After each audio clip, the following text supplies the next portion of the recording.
Hey Doodle Fam, it's Erin here, and this is Langdon, and it has happened again. We have a dog that got returned to us through no fault of his own. So what has happened with Mr. Langdon is his family just had too hard of a time doing some discipline and corrections. So you can see he's a little mouthy. Langdon. And so that has made the owner fearful of him. And so after just something happens, you know, like if they put their mouth on you, if you get a skin tear, you get scared and you have a hard time correcting your dog. Well, month after month of that, dogs get bigger. They learn that they can kind of be the boss of the house, and then they take advantage of that. And so they want to be the alpha. So Mr. Langdon has to go through some retraining to make sure that he knows that we are the alphas and he is the puppy.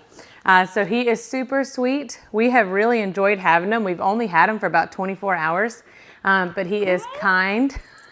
He's already sleeping through the night. He's potty trained. So, I mean, all of the really hard things, in my opinion, are accomplished. Those are like great checklists that we can do. But he does not like being disciplined or told what to do. And so that is why he is going to have a formal training session on Friday with our dog trainer. She has worked with 5 or 6 of our dogs just through going through like puppy boot camp that families have sent them to her. And so we're going to get her to formally assess him and to just give us some training tips. And then we are going to implement those over the next couple of weeks. And then we will be able to find the perfect family for Langdon. One thing that Liza has already told us is to keep a leash on him to make sure that we can safely correct him when we need to. So that way we don't have to worry about using those teeth when we don't need to. And he's also going to go get a haircut because he has quite an afro here.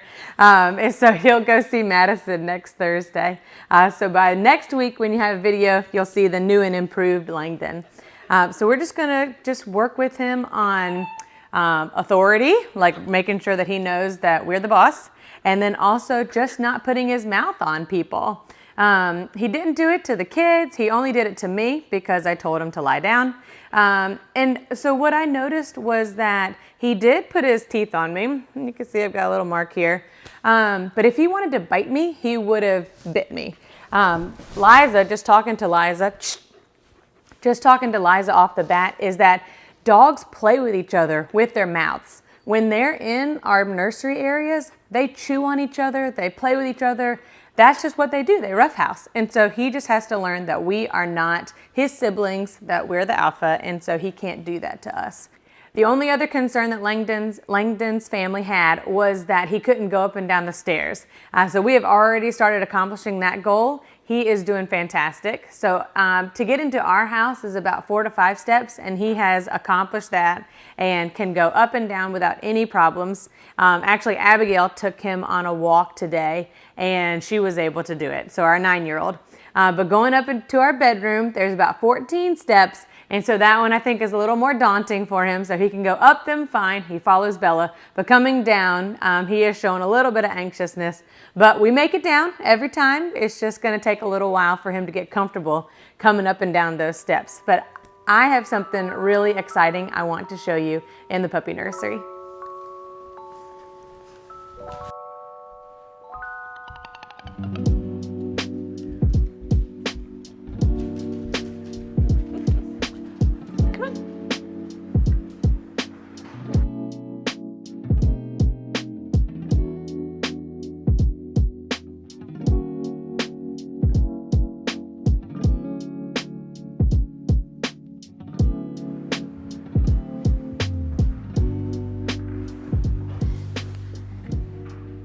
Okay guys, what I wanted to show you was that look, their eyes are open. This is one of the sweetest moments of their development. Just being able to start to see the world. As before now, they've been relying on smell and their sound to be able to find their mom. But now they can actually see her and travel and go crawl and walk to get to her and to get to their brothers and sisters.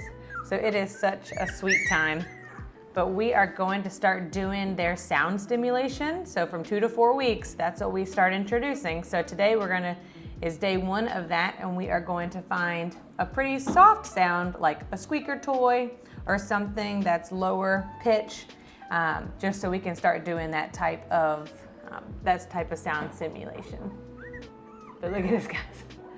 His eyes are open, but he's still sleepy. But they're doing so well with being handled. They're just a great group. But I actually forgot my squeaker sound, so I'm gonna go grab that and come right back.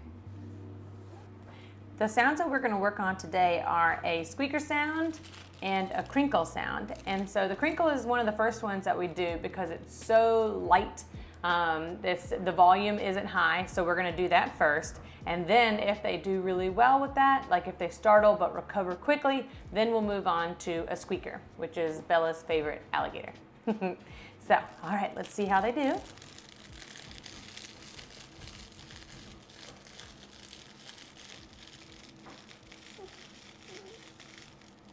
They're moving a little bit, but not too much. So this is a really light sound, so. But you can tell that black collar he can definitely hear it. He's definitely noticing the response, but then he quickly just relaxes back, which is exactly what we want to have.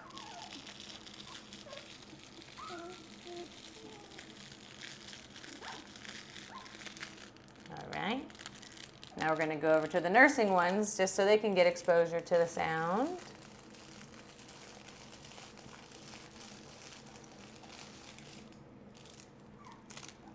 And Luna notices it. Luna probably wants to play with the toy.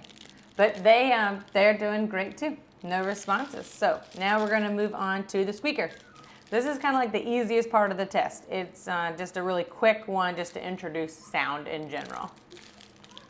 All right, now we're going to the squeaker.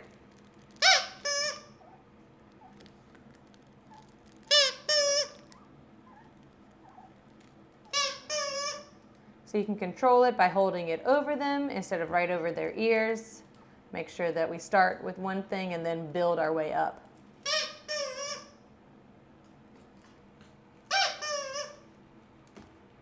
Luna's very interested in the toy. But everybody else seems to be doing really well.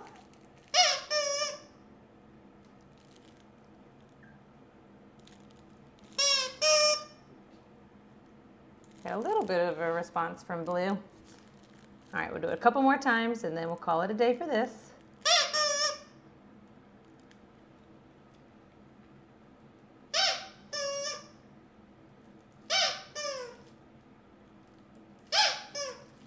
All right.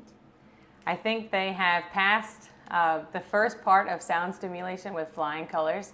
So tomorrow we'll do this one. We'll start with this one, and then we're going to be doing a deeper toned or maybe even a louder toned squeaker. And then we'll just keep progressing. Remember, until we get to that vacuum or like a pot and pan, those type of sounds that have a much higher pitch and a higher volume. So the puppies did great for their first day.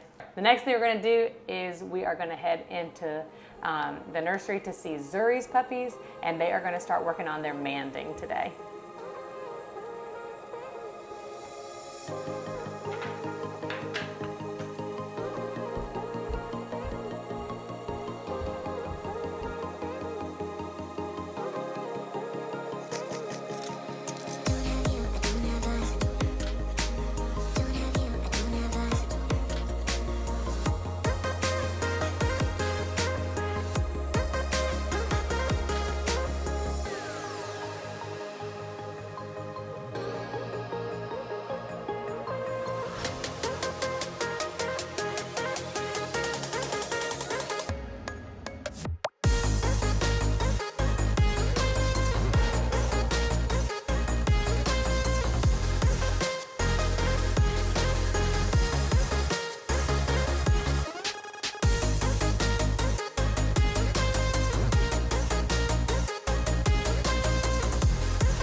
All right, guys, we have a fresh mat, we have clean potty trays, And just wanted to give you a little update on how well they're doing. They're down to just 2 potty trays, which means they have just 1 more to go before they head home at 8 weeks old.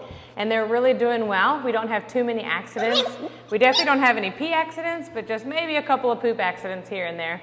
And they're also on solid kibble, which is great. So no more blender, no more goat's milk. So it's just a lot easier just to transition home with them on just solid kibble. Really easy for the puppy parents when they pick them up.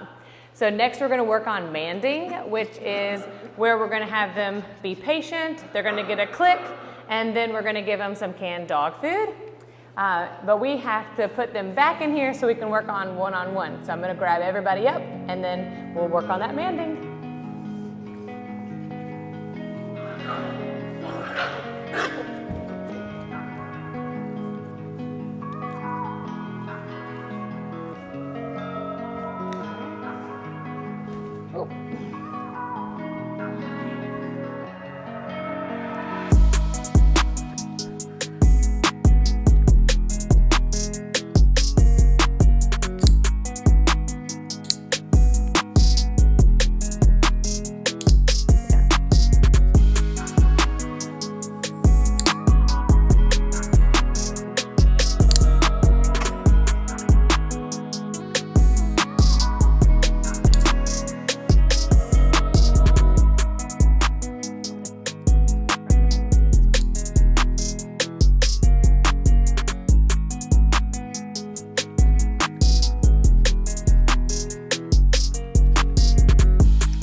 All right, guys, we've done all the manding. Their first day went really well. Nobody was super crazy, which was awesome. They were able to control themselves, and I was able to put them in the sit position, even though sometimes their bottoms didn't exactly touch the ground.